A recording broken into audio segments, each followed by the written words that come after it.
Southern peas might as well be called the Southern survival food. They're easy to grow, high in calories, and they're super delicious. I grow black-eyed peas, speckled peas, and zipper peas.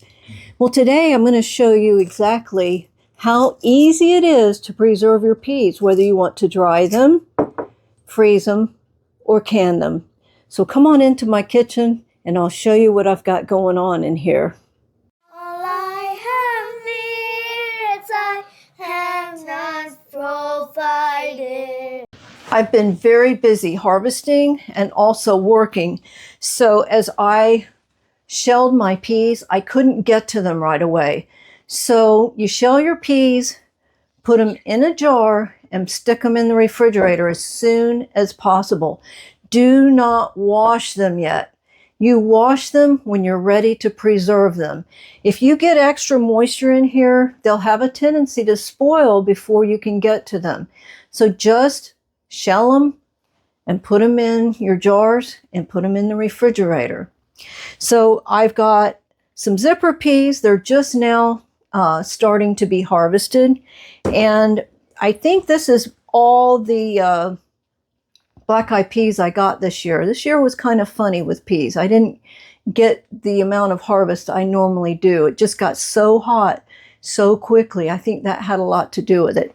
So I'm ready to wash my peas. So whether you're going to freeze them or can them, this is very, very important.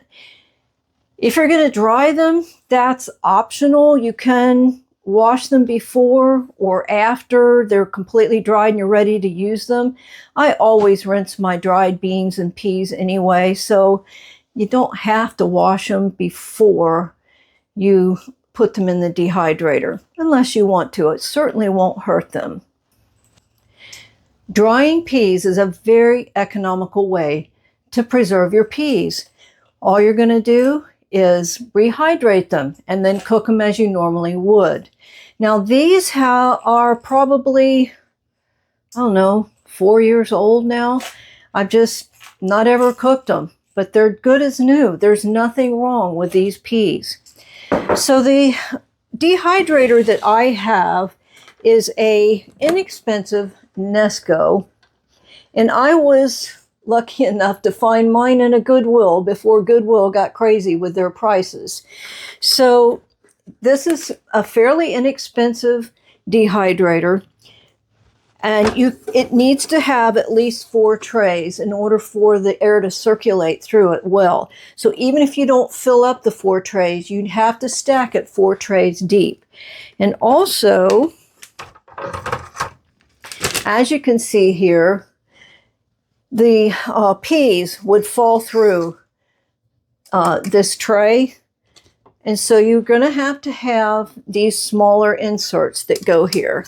Now, I just happened to be very, very blessed when I went into Goodwill and I saw this and I took a peek inside, and sure enough, someone not only had these little small trays that are small like that, but they also had these, a couple of these, so I could make fruit roll-ups if I ever cared to. Honestly, I haven't, but it's there. So there's your dehydrator. The thing about your dehydrator, you're going to set your dial to 105 degrees, which is right there. And that will dehydrate your peas or your beans just fine. The problem is these are not going to grow another pea plant.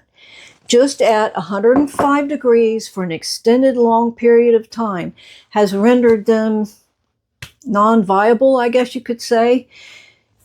Don't try to dry your seeds in a dehydrator if you plan on planting them again. Just choose a dry place in your home and let them air dry.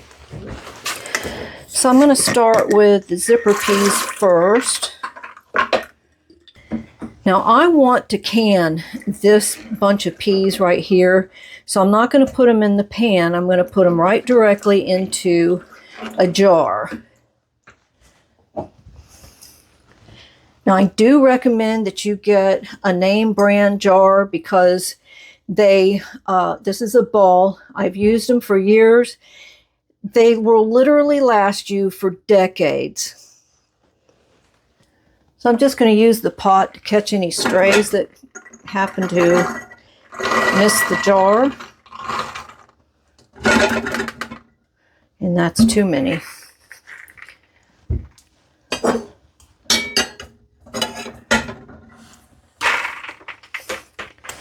So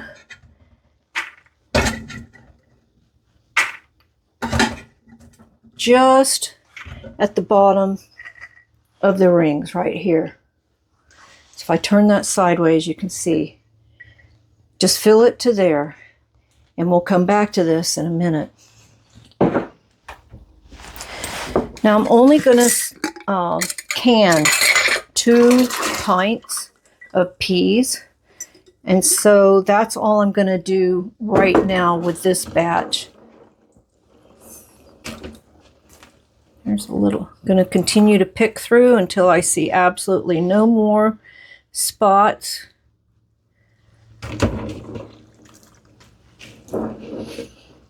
By the way, your peas should still smell really fresh when you dump them out. If you couldn't get to process them right away, if they smell off, I'm sorry, but you're going to have to throw them away unless you want to get really sick from it. Or if you've got animals, you can feed it to them, like chickens or goats.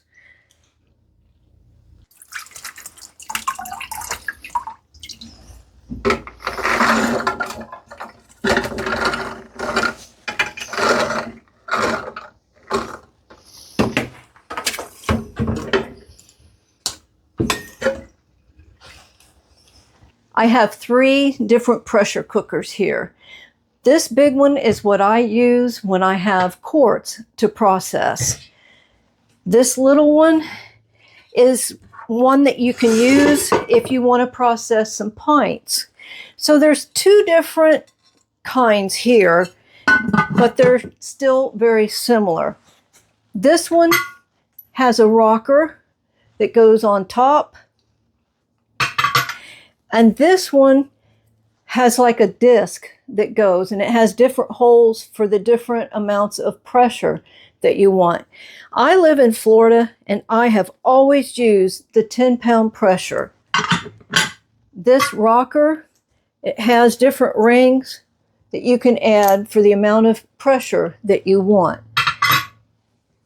So the one I'm going to use today is this stainless steel pressure cooker.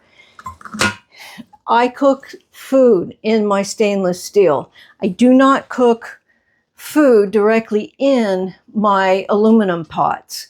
So if your jars are glass, the aluminum pot is just fine to use. So I'm going to show you how I'm going to load the little pints in my pressure cooker here.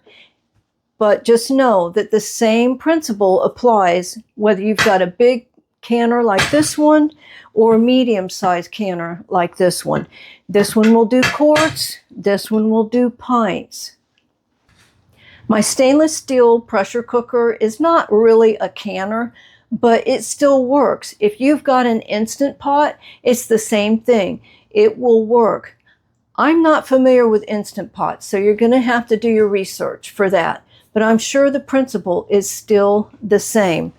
So my canner here has a dial on top, and I put mine at 2, and that is about a 10-pound pressure. You always need a rack on the bottom. You don't want to set those jars directly on the bottom of your pot. The heat coming from the bottom can prove to be too much for the jars, and they can crack and break. So I put the rack in, and all of your canners will have a seal. And just put that in there like that. Now I've already put about 2 inches of water in here, and I'm going to put just a splash of vinegar.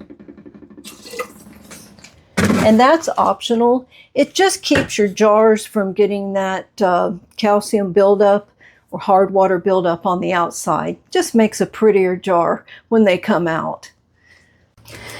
So these are the washed peas. Salt is an option. Don't get the iodized salt. Just use plain salt. And I don't use a lot of salt. It's not the salt that's preserving your peas, so you don't even have to add any. So the next thing you're going to do is fill these jars right up just above the peas with really hot water, close to boiling as you can.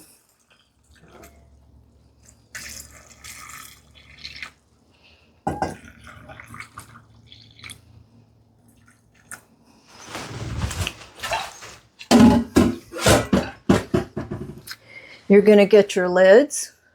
I do recommend that you get a name brand lid. Again, I like Ball. Kerr is good, Kerr. And these are wide mouth. Just screw that on. You don't have to, yank it on or wrench it on. And then just set it in there. I think I want a bit more water than that. I like it to be about halfway up the jars. That's good. And then finally, it's got the seal. Put it on, put your safety on, and you can start it on high. The pressure cookers that used either this weight or this weight will begin to jiggle through the top. You might hear the safety valve click. Don't start counting when you hear the safety valve click. You start counting your time when the tops start jiggling. Once this top starts jiggling, then you can turn your heat down, but it needs to jiggle at least 4 times a minute. You don't have to keep it jiggling the whole time. It won't hurt it, but that's why I put plenty of water in there so it won't run dry. Now on this canner or pressure cooker, it's just going to have steam coming out of here. And so I will time it from there. So your pints, you're going to process for 40 minutes after it starts jiggling or the steam comes out. For your quarts, it's going to be 45 minutes. Now this is a jar of black-eyed peas that I canned, 2 or 3 years ago. They're still good. So do you see where some of the water came out and the peas on top are a bit discolored? That happens. The water will siphon off, and sometimes there seems to be nothing you can do about it. The peas are perfectly safe. They're just a little bit discolored. Once your time is up, leave your jars in the pot. Don't try to hurry along with getting it cooled off. They need that time. If you hurry it along, then the water inside your jars is going to siphon right back out of your sealed your lids. Now they do seal after they cool off. You'll hear them pop. So they're not sealed yet as they're cooling down. You wait till you hear them pop, and then you can take them out of your canner safely.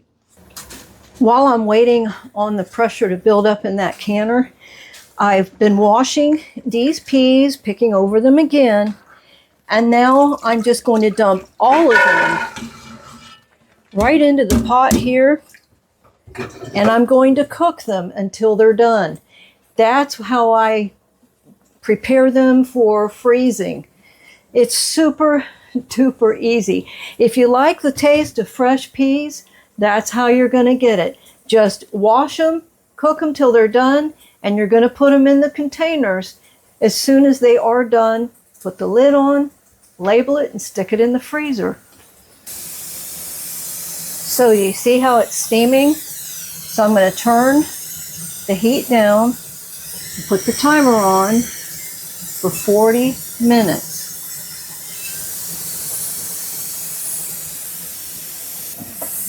I love these reusable freezer containers. You know how when you put something in a Ziploc bag and then it starts getting that freezer crud around it like little crystals, and then it can affect the way your food tastes?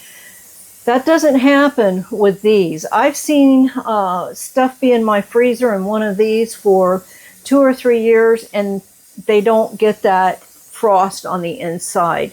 Probably longer than that they'll start, but these are great. And you reuse them over and over again.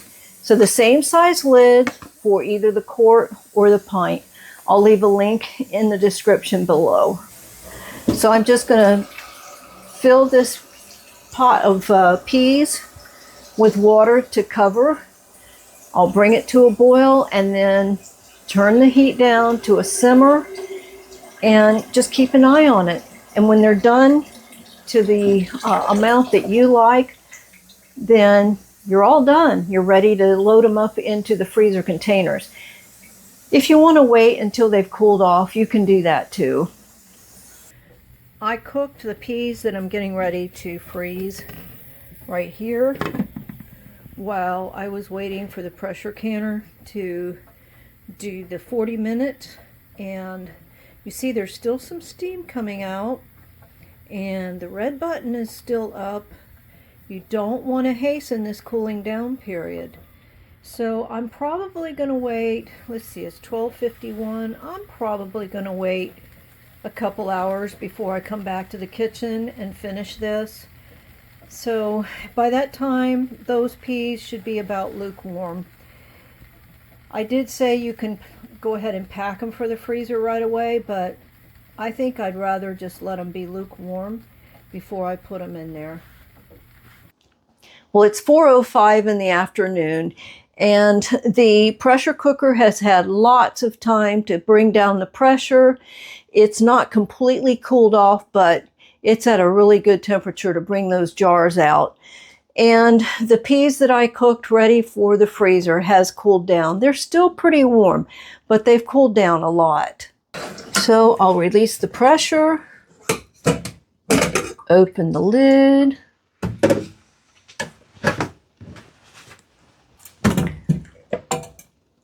They smell good. Look, a lot of the water stayed in.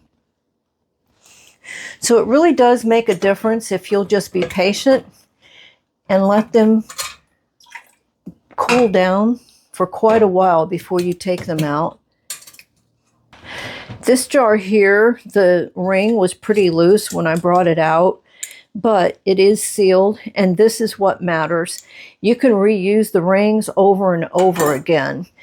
I do reuse my lids only if they're completely intact when I take them back off the jar. They're really not very expensive if you buy them, the little boxes of just the lids.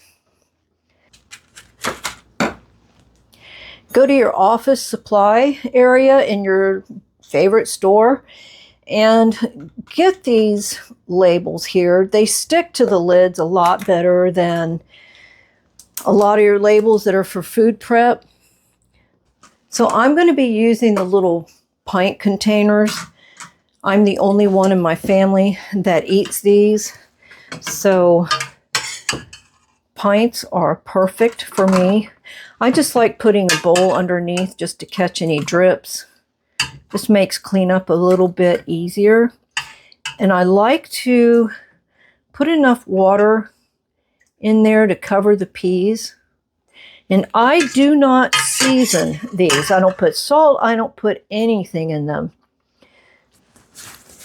Then you're just going to put the lid on.